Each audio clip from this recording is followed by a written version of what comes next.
welcome back to Data Leaps. In today's video, we have a channel announcement.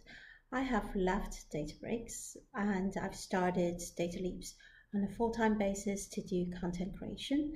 As part of Data Leaps, I'll be working with Tabular Editor and make content about their product features, helping Power BI and Fabric users to have a better developer experience as well as modeling experience. I'm very excited about this. Tabular Editor is a fantastic tool. I've been a big fan of them since my Microsoft days. I'm also thrilled to do content creation on a full-time basis and to go back to the world of Power BI. So stay tuned for more content on Tabular Editor, Power BI, and Fabric. I'll see you soon. Thank you for watching Data Leaps. If you think the content is useful, please like and subscribe to the channel. I would really appreciate it.